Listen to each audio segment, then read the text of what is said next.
perpecahan gereja-gereja. Shalom, selamat siang. Kami dari kelompok 1, saya Angel, saya Nikita, Saya Jason. saya Naya. Saya Billy. Saya Ryan. Kami akan menunjukkan video project perpecahan gereja dimulai dari gereja perdana sampai terbentuknya gereja Protestan di Indonesia. Terima kasih. Perpecahan gereja-gereja dimulai dari gereja perdana. Abad 1 sampai 4 Masehi. Latar belakang. Gereja mula-mula atau yang disebut sebagai gereja perdana pertama kali terbentuk pada saat perayaan Pentakosta, hari dicurahkannya Roh Kudus kepada para rasul di Yerusalem. Gereja perdana didirikan oleh para rasul Yesus yang tersebar dari Yerusalem beberapa saat setelah penyaliban Yesus, 26 Masehi sampai 36 Masehi. Penyebab perpecahan. Pada awalnya, gereja ini tetap bersatu sampai sejumlah peristiwa terjadi, seperti Konsili Yerusalem 50 Masehi, sekitar tahun 50, penghancuran Bait Allah kedua dan pelembagaan pajak Yahudi 70 Masehi, Konsili Yamniah 90 Masehi, kerusuhan Bar Kokhba 132 sampai 135, dan juga perdebatan mengenai doktrinal atau ajaran-ajaran mengenai Yesus dan lain-lain. Konsili Yerusalem 48 sampai 50 Masehi adalah sebuah pertemuan di Yerusalem antara utusan jemaat Antioquia dan para penatua di Yerusalem 50 Masehi yang dicatat pada kitab Kisah Para Rasul pasal 15 dan tampaknya yang juga dirujuk dalam surat Paulus kepada jemaat di Galatia pasal 2. Konsili memutuskan bahwa orang-orang bukan Yahudi yang bertobat menjadi Kristen tidak diwajibkan untuk menaati sebagian besar hukum Musa, termasuk aturan-aturan mengenai penyunatan kepada laki-laki. Namun, konsili tetap mempertahankan larangan makan darah, makan daging yang mengandung darah, daging hewan yang tidak disembeli dengan benar, percabulan, dan penyembahan berhala. Konsili Nicea 325 Masehi adalah konsili para uskup sedunia yang diselenggarakan Kaisar Konstantinus. Konsili ini bertujuan untuk membahas dan mencapai konsensus tentang kepercayaan dan doktrin Kristen, beserta menyatukan gereja-gereja yang terpecah. Hasil dari konsili ini menghasilkan yang namanya pengakuan iman Nicea Konstantinopel. Perpecahan di Korintus 55 Masehi. Latar belakang. Dalam hal jemaat Korintus, pemimpin menjadi suatu pribadi yang menjadi sangat penting, dan bahkan mereka saling mengunggulkan pemimpin mereka masing-masing. Mereka berkata, "Aku dari golongan Paulus," atau "Aku dari golongan Apolos," atau "Aku dari golongan Kefas," atau "Aku dari golongan Kristus." 1 Korintus 1 ayat 12. Penyebab perpecahan.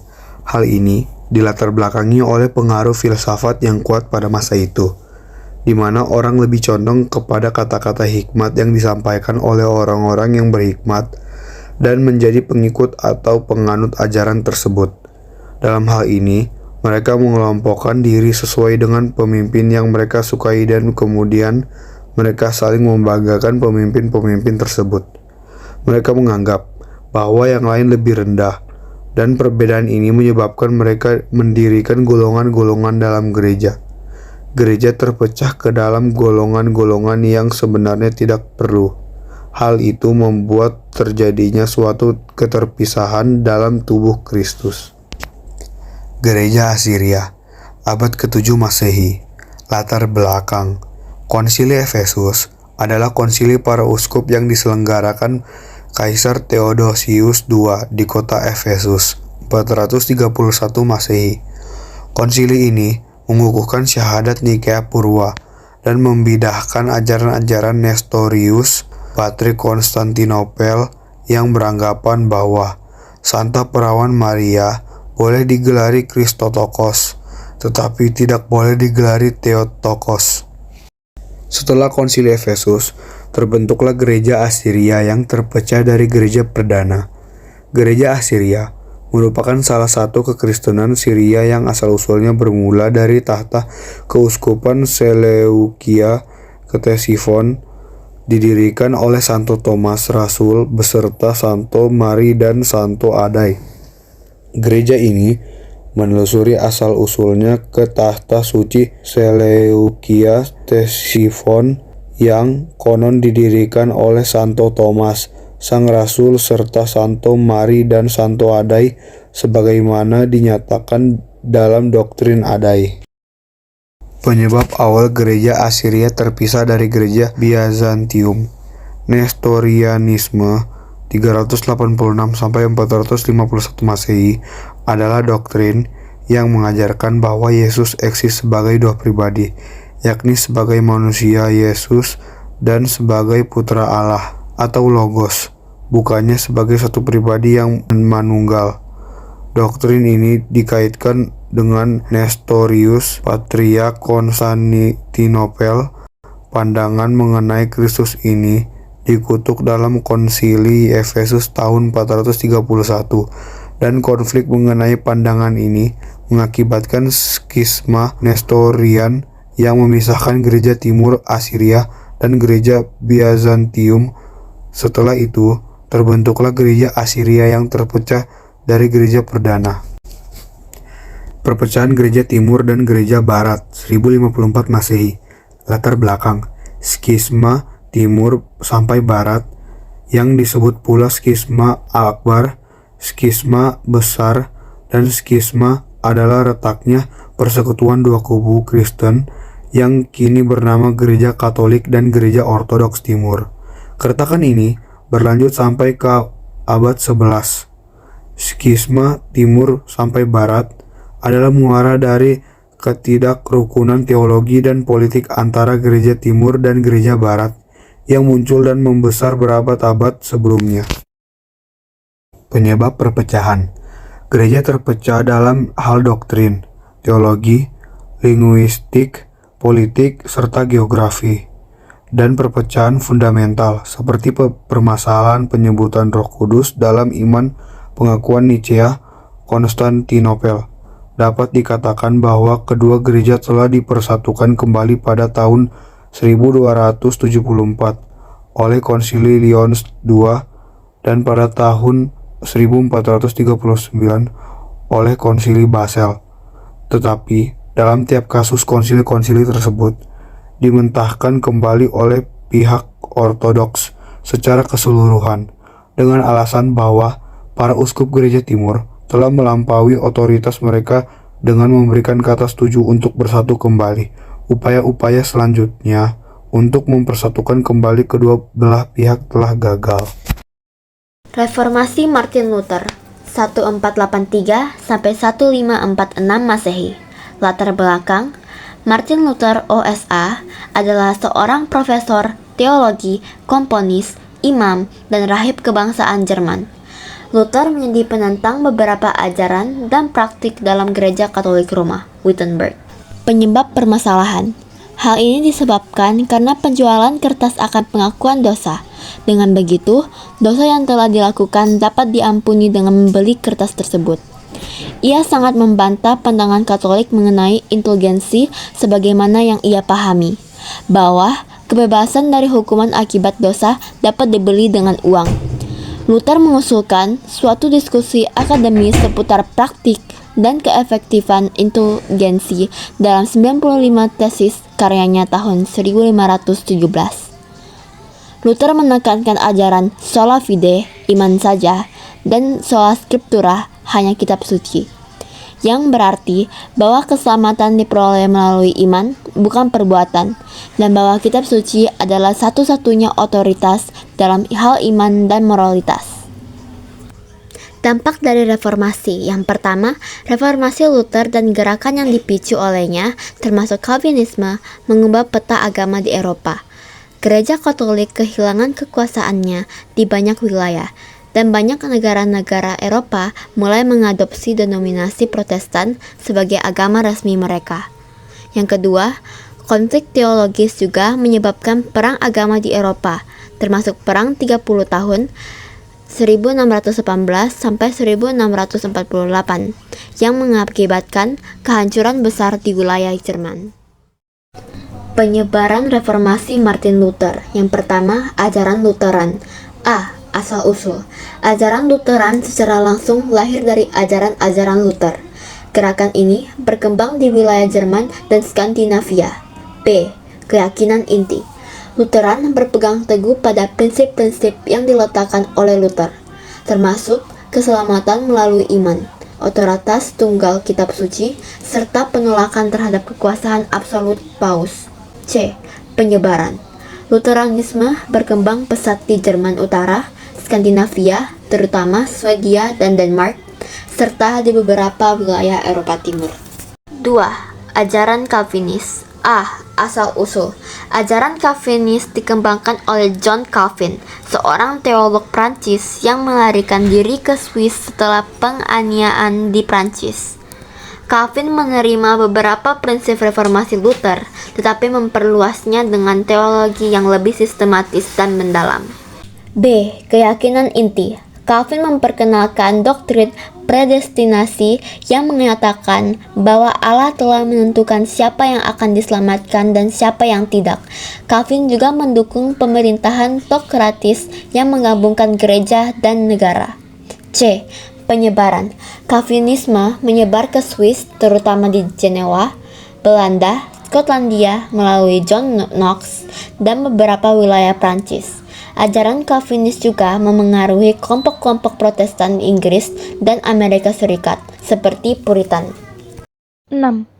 Sejarah masuknya Protestan di Indonesia.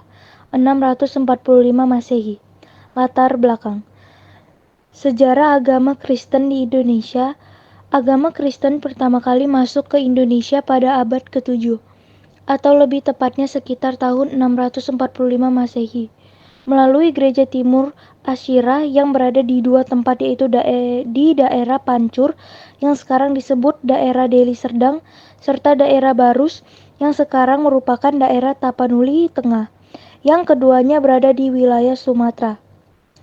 Gereja yang pertama ada di Indonesia adalah Gereja Ortodoks. Hal ini ditandai dengan corak gereja Nestorian di daerah Barus, Mandailing, Sumatera Utara. 1. Masuknya Katolik yang dibawa oleh Portugis ke Indonesia abad ke-16. Masuknya ajaran Kristen Katolik di Indonesia pertama kali dibawa oleh Portugis pada abad ke-16 yang sedang melakukan misi pelayaran dengan mengungsi misi 3G, yaitu Gold kekayaan, Glory kejayaan, dan Gospel agama. Pada tahun 1512, Portugis datang ke salah satu wilayah di Indonesia, yaitu Maluku, dengan tujuan awal ingin berdagang dan mencari rempah-rempah. Mereka juga mendirikan sebuah benteng pertahanan di Ternate pada tahun 1522 yang kemudian menjadi pusat kekuasaan misi Portugis selama tinggal di Maluku. 2. Masuknya Kristen yang dibawa oleh Belanda ke Indonesia tahun 1575. Sementara agama Kristen Protestan dibawa oleh Belanda yang juga berada di Maluku pada tahun 1575. Belanda datang dengan membawa misi dagang sekaligus misi penyebaran ajaran agama Kristen Protestan di Maluku. Permasalahan Portugis dan Belanda. Masuknya ajaran Kristen, misi penyebaran ajaran agama Kristen Katolik yang dilakukan Portugis terbilang cukup signifikan. Namun, setelah Belanda menduduki Maluku pada 1575, kedudukan bangsa Portugis mulai tergeser. Bahkan, kekuasaan bangsa Portugis diambil alih oleh Belanda pada era VOC, Kongsi Dagang Hindia-Belanda. Indiskerk 1602 hingga 1800 Masehi. Latar belakang. Indiskerk adalah gereja yang dibangun oleh VOC sejak tahun 1602 hingga 1800. Saat itu, semua biaya pelayanan yang dibutuhkan gereja menyangkut pembangunan, penerbitan bacaan, serta pembiayaan gaji para pendeta dan penghibur orang sakit dibayar VOC. Indiskerk atau Gereja Hindia adalah istilah yang digunakan untuk merujuk pada gereja-gereja Protestan yang didirikan dan berkembang di Hindia Belanda, sekarang Indonesia, selama masa kolonial Belanda. Gereja ini terkait erat dengan misi dan kegiatan Gereja Reformasi Belanda, Netherlands Hervormd Kerk serta perkembangan Kristen Protestan di wilayah tersebut. Pengaruh dalam gereja Kristen di Indonesia. Meskipun Indies Kirk tidak lagi ada, warisannya masih terasa dalam gereja-gereja Kristen Protestan di Indonesia yang saat ini berdiri sebagai gereja-gereja independen dengan sejarah panjang penyebaran agama Kristen di bawah misionaris Belanda dan Jerman. GPI 1985 Masehi. Latar belakang. GPI atau Gereja Protestan di Indonesia adalah salah satu gereja Kristen Protestan terbesar dan tertua di Indonesia. Gereja ini memiliki sejarah panjang yang terkait erat dengan kegiatan misi Kristen pada masa kolonial Belanda, terutama melalui Gereja Reformasi Belanda dan Indies Kirk. Sejarah GPI. 1. Asal-usul kolonial. GPI merupakan salah satu penerus dari Indies Kirk Gereja Hindia, yaitu gereja Protestan yang dibentuk oleh pemerintah kolonial Belanda di Indonesia. Indies Kirk awalnya melayani kebutuhan spiritual orang-orang Eropa yang tinggal di Hindia Belanda, terutama pegawai FOC dan pemerintah kolonial. 2. Transformasi setelah kemerdekaan. Setelah Indonesia merdeka pada tahun 1945, gereja-gereja yang sebelumnya berada di bawah pengaruh kolonial mulai memisahkan diri dari kontrol Belanda. Indies Kirk secara resmi berubah menjadi Gereja Protestan di Indonesia atau GPI pada tahun 1948. 3. Gereja Protestan Indonesia Barat GPIB. Salah satu cabang besar GPI adalah GPIB yang mencakup jemaat-jemaat Protestan di wilayah Indonesia bagian barat, terutama Jawa dan Sumatera. Dengan sejarah panjang, GPI merupakan salah satu gereja Protestan yang memiliki pengaruh besar di Indonesia. GPI terus bekerja dalam konteks Indonesia modern untuk melayani jemaatnya serta berkontribusi pada kesejahteraan sosial dan moral bangsa. Sekian penjelasan perpecahan gereja dari kelompok 1, terima kasih.